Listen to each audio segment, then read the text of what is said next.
2020 was a crazy year. Okay, now that that's on the table, maybe we can finally move on to what will hopefully be a better year for humanity. Although 2020 gave us some really valuable life lessons, and if we didn't learn those lessons in such a crazy year like 2020, well then we may just never learn them. One of those lessons we learned is that our most valuable commodity is time. We don't know how much time we have, and that's why we decided to spend our time focusing on the things that we really want to do. 2020 taught us an even more valuable lesson, and that lesson is to not knock something until you try it. We had no idea that we would love living in a minivan. We had no idea that we would fall in love with the Canadian wilderness. And we had no idea that we would ever buy a cargo van and convert it. Well, in past years, we may have been really afraid to try something crazy like this. 2020 forced us to go way outside of our comfort zone, and now all of these new experiences make us feel right at home. Our plans for 2021 are pretty simple. Get the van done, move into the van, and once travel restrictions have eased and it's socially responsible for us to begin our travels again, you know where you'll find us. We still have a lot of work left to do on the van, so today's goal is to get that DC to DC charger working so that we can power our auxiliary battery and get proper electricity in the van.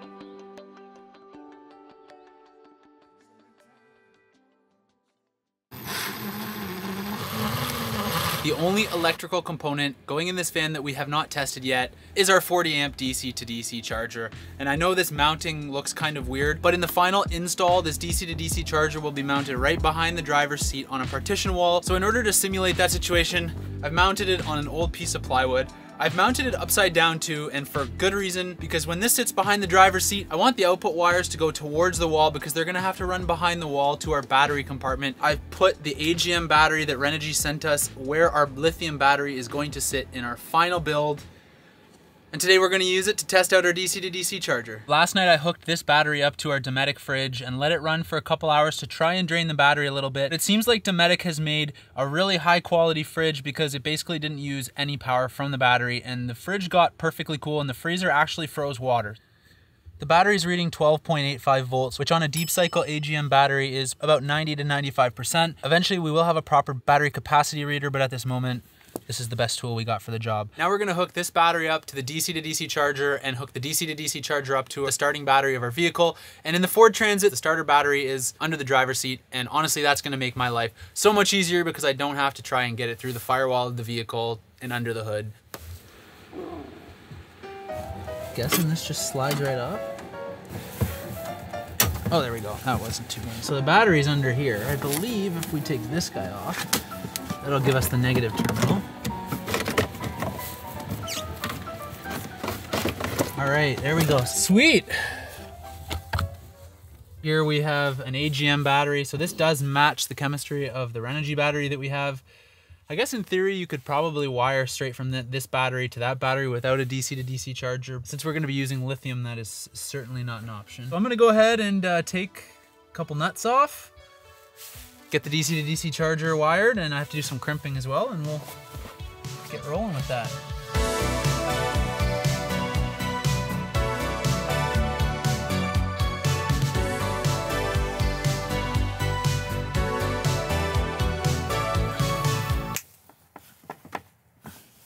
That looks good. We have a 6-gauge cable here. I'm going to be cutting it and crimping it to what we believe will be the actual wire length because we don't have enough cable here just to play around with. We have to do this properly. I've used heat shrink as well to make a really nice proper crimp connection, and we used a hairdryer. It's not the most technical, but it certainly works and it looks great. And just to make sure the battery isn't live, I've disconnected the negative now, so our vehicle essentially. It's really important to make sure your cables are properly routed. Yeah, that's better. Yeah, the van tweaks when we do that, so we don't. Oh, no negative contact. It's just spasming. The DC to DC charger we have is not voltage sensing. It needs a 12-volt positive line. It's essentially an 8-pin connector that has a 12-volt positive sensor. I'm looking in here for something that I thought was going to exist, and I haven't been able to find it yet. So this is pretty close to where this DC to DC charger will be sitting when we actually do the full install for this. So I'm gonna go ahead and crimp my positive and negative wires here. I have to actually cut them, peel them back, and do the old crimping thing. Maybe we'll just fast forward through that. I have the last negative line to connect, and this is the one coming from the battery. It's already connected at the battery terminal. These dip switches here allow us to tell the battery-to-battery charger which type of battery we are charging. So if we were charging a lithium iron phosphate battery right now, we would have to change these settings. They're all in the on position, and that's set up for our AGM battery in the back. There is a D positive line or a 12 volt positive line that I have to connect. So what I'm gonna use right now is some extra 16 gauge cable and connect it to the positive line of a battery.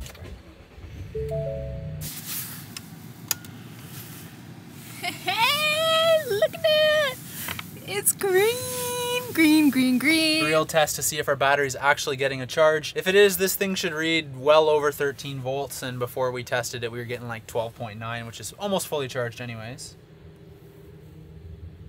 That is a properly working DC to DC charger. Ladies and gentlemen, that was a little bit harder than I expected, to be brutally honest. It took quite a bit longer, although everything in van build takes longer. The good news is all the wires crimped. We know our DC to DC charger works. It's basically ready to go for the full install now. So the only thing left to do is just disconnect, call it a day, and then come back tomorrow and see if we can get the roof up. As we're learning, nothing in van building really ever goes according to plan. We were gonna put up the roof panels today. That is not going to happen. We've got a couple little issues that we're dealing with. Number one, a few days ago, Ontario went into lockdown, which means that the hardware store is only open for click and collect, which, given that today's New Year's Day, we couldn't do that. We've got some other things we can tackle in the meantime until we can get that part to help us put up the ceilings. And another thing we're learning very quickly about van building is that you got to be ready for 2 or 3 steps ahead. So today I'm going to deal with this mess of wires here and also run the DC to DC cables that we crimped yesterday, and I'm going to run them through the back of the vehicle here. I'm going to put some conduit on them, electrical tape them, and make sure that we are prepared so that we can go ahead and put up the wall panels shortly, because that's going to be coming after we get the roof panel up.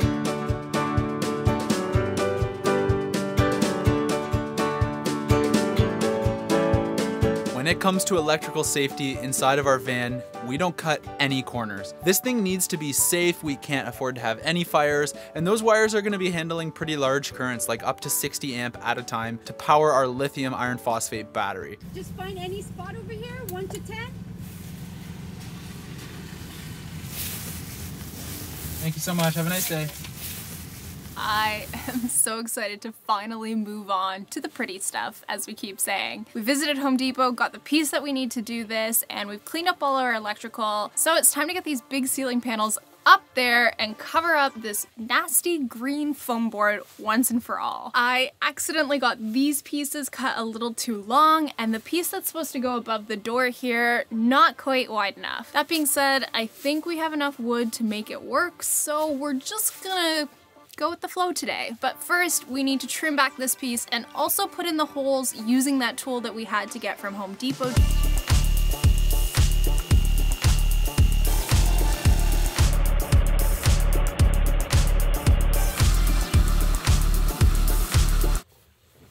That's an ugly looking hole right there. After cutting the pot light holes in our ceiling panel, bringing it out to the van and trying it on for size, I realized I made a slight miscalculation with the electrical wiring. I thought I would be able to run the wires from the pot lights all the way to these connection points here, but as it turns out, that's just not gonna be possible because we're not gonna be able to keep the ceiling panel up while I work behind it. So what I did was created some extra long wires, and I put male and female crimp connections on it. It will make our life a lot easier when we put the ceiling panel up and just dangle the wire through them. I'm just putting electrical tape on my connections to make sure they stay sturdy, and I've confirmed I've wired red to red, so positive to positive, and black to black, negative to negative. I even managed to get it back into the conduits. This is feeling pretty good right now. That's pretty much it. Now I just have to do that this many more times.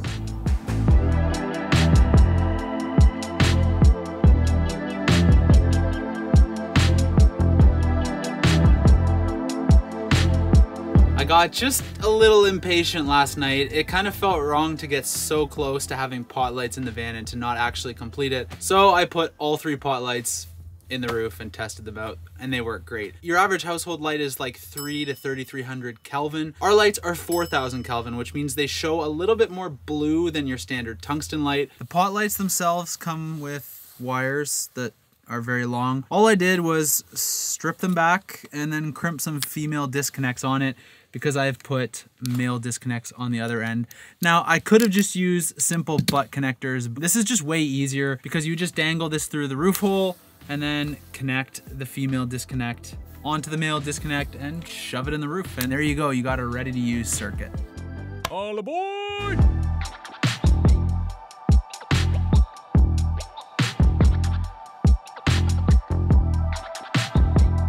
Roof panel number 2 is up, and the van is actually starting to take shape a little bit. But before we get the last 2 roof panels cut out, there's a small little project that Kirsten and I have both decided we gotta get done before we proceed. And I think it'll make a little bit more sense if we just show you exactly what we wanna do. That's 3/4 inch.